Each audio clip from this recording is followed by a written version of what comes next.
बड़े डिसीजंस। इससे हम देखेंगे एंजल की गाइडेंस। तो जब तक मैं कार्ड्स को शफल करती हूँ, आप आंखें बंद करके मन में लें भगवान का नाम और सोचें उस चीज़ के बारे में जो आप मुझसे जानना चाहते हैं इस कहानी के माध्यम से। तो हमारा सबसे पहला कार्ड है 5 ऑफ कप्स और उसके बाद है 9 ऑफ कप्स और नेक्स्ट कार्ड है क्वीन ऑफ पेंटिकल्स। और अब हम कार्ड लेंगे मेजर अरकाना से। मेजर अरकाना से है डेथ और स्ट्रेंथ का कार्ड। एक कार्ड लेंगे हम एंजल गाइडेंस से।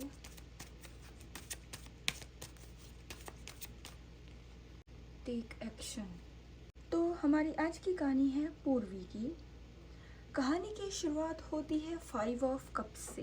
पूर्वी के भावनात्मक कहानी की शुरुआत होती है पूर्वी के भावनात्मक संघर्ष से। 5 ऑफ कप्स बताता है कि पूर्वी अपने रिश्ते में कुछ पुराने दुख और अफसोस से जूझ रही है। कुछ ऐसी चीज़ें हैं जो उसके दिल को तकलीफ़ देती हैं, लेकिन इस कार्ड का संदेश ये है कि सब कुछ ख़त्म नहीं हुआ। उसके पास अभी भी समय है और आगे उसका रिश्ता बहुत ही अच्छे मोड़ पर जाने वाला है। उसको होप कायम रखनी होगी, उसको इस रिश्ते पर काम करना होगा और आगे से एक एक्शन लेना होगा। अगर वो होप कायम रखती है और आगे से एक्शन लेती है और अपनी भावना को जाहिर करती है और इस रिश्ते को बेहतर बनाने का मौका देती है, तो चीज़ें उसके हाथ में हैं। तो हमारा नेक्स्ट कार्ड है 9 ऑफ पेंटिकल्स का। और 9 ऑफ पेंटिकल्स का कार्ड ये दिखाता है कि पूर्वी अपने रिश्ते में आत्मविश्वास और स्थिरता लाने का प्रयास कर रही है। और ये कार्ड ये भी बताता है कि उसने अपने करियर पर, व्यक्तिगत आज़ादी और सफलता पर भी वो ध्यान दे रही है। वो अपने काम पर, अपनी जॉब पर, अपने बिजनेस पर पूरी तरह से ध्यान दे रही है और समय इन्वेस्ट कर रही है। वो अपने आप को स्टेबिलिटी से मजबूत अपनी एक स्थिति कायम करने की कोशिश कर रही है। और क्वीन ऑफ पेंटिकल्स का कार्ड ये बताता है कि ये समय आ चुका है उसको अपने प्रयासों का आनंद लेने का और अपनी लव लाइफ में अपने रिश्ते को संतुलन बनाने का। क्योंकि क्वीन ऑफ पेंटिकल्स ये कहता है कि उसका रिश्ता तो अच्छा होगा ही, साथ में उसकी जॉब, करियर, जिस भी फील्ड में वो काम कर रही है उससे रिलेटेड उसे सारे पेंटिकल्स मिलने वाले हैं। उसे वो सारी खुशियाँ मिलने वाली हैं जिसको वो डिज़र्व करती है, जिसके लिए उसने लंबे समय से मेहनत की है। वो अपने एग्ज़ाम की प्रिपरेशन करती है और मेहनत से अपने एग्ज़ाम की अटैम्प्ट करती है और उसमें जीत हासिल करती है। उसके बाद कार्ड आता है डेथ का। पूर्वी को एक बड़ा बदलाव और एक नई शुरुआत का संकेत देता है। डेथ का कार्ड बताता है कि उसकी लाइफ का पुराना पैटर्न अब चेंज हो रहा है और संघर्षों को पीछे छोड़कर अब नया समय आ चुका है।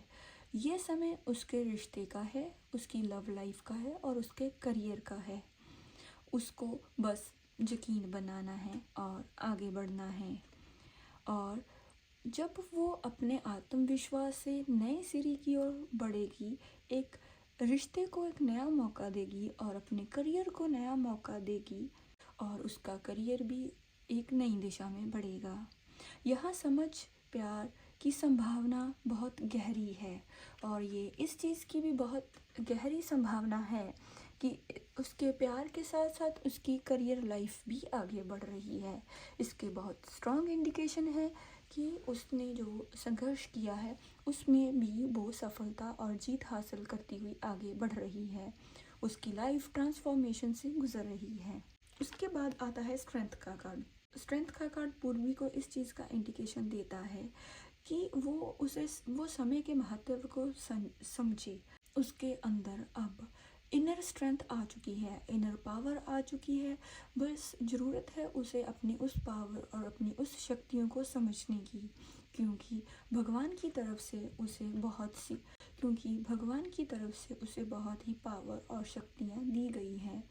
वो अंदर से बहुत ही मजबूत है और भगवान से जुड़ी हुई है, और वो इमोशनली इतनी वीक नहीं है कि हर कोई उसे डिप्रेस कर सके, क्योंकि वो भगवान के लिए समय निकालती है और कुदरत के साथ समय व्यतीत करती है। उसकी अंदर की जो स्ट्रेंथ है, जो और जो पावर है, वो एक शेर की तरह है। वो कभी भी हार मानने वालों में से नहीं है, वो कभी भी रोने वालों में से नहीं है, वो कभी भी अपनी आप को हारा हुआ नहीं महसूस करती। पहले गिरती है और फिर उठकर आगे बढ़ती है। और इस तरह से स्कॉर्पियंस के लिए ये आगे बढ़ने का समय है। उसके बाद कार्ड आता है टेक एक्शन।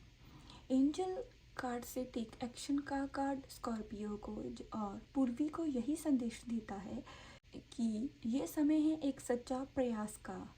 अगर पूर्वी अपने रिश्ते को मजबूत बनाने के लिए छोटे छोटे कदम उठाएगी, अपने करियर के लिए कदम उठाएगी, तो उसका हर छोटा प्रयास बहुत ही बड़ा प्रयास साबित होगा। और उसकी हेल्थ जो है वो पहले से अच्छी हो रही है। अब वो अपनी फैमिली के साथ समय स्पेंड कर रही है। उसके जो रिश्ते हैं वो उसकी फैमिली के साथ बहुत अच्छे हैं। उसकी फैमिली भी उसे हर समय सपोर्ट करती है और उसे आगे बढ़ने के लिए प्रेरित करती है। वो ईमानदारी से सबके साथ बातचीत करती है और समय बिताती है, और उसकी फैमिली उसे हमेशा यही प्रेरित करती है कि वो एक दिन नई ऊंचाइयों पर जाएगी, वो एक दिन नई ऊंचाइयों को डेफिनेटली छू लेगी। तो अब हम देखते हैं कि ये रीडिंग स्कॉर्पियो को इस महीने के लिए क्या गाइडेंस देती है। पूर्वी की कहानी हमें सिखाती है कि प्यार भावनाओं का नाम नहीं, बल्कि ये समझ, आभार और बदलाव का मेल है। अगर आप भी अपने रिश्ते को नई ऊंचाइयों पर ले जाना चाहते हैं, तो आप अपने रिश्ते पर काम करें, आगे से एक्शन लें और अपने अंदर की पावर्स को जो भगवान ने आपको अबंडेंस के रूप में दी है उस पर काम करें, मेहनत करें और आगे बढ़ते रहें। मेहनत के साथ आप हमेशा और बड़े हौसले के साथ आप हमेशा आगे बढ़ेंगे और किसी भी चीज़ पर आप जीत हासिल कर सकते हैं। तो अगर आप इस महीने मेहनत करेंगे और अपने रिलेशन पर मेहनत करेंगे, अपने करियर पर मेहनत करेंगे, तो आप इस महीने सक्सेस डेफिनेटली होंगे। अगर ये रीडिंग आपके साथ रेजोनेट हुई है, कमेंट करें, वीडियो को लाइक करें, शेयर करें और चैनल को सब्सक्राइब करें। मिलते हैं हमारी नेक्स्ट वीडियो सेजिटेरियस के साथ। तब तक के लिए नमस्कार।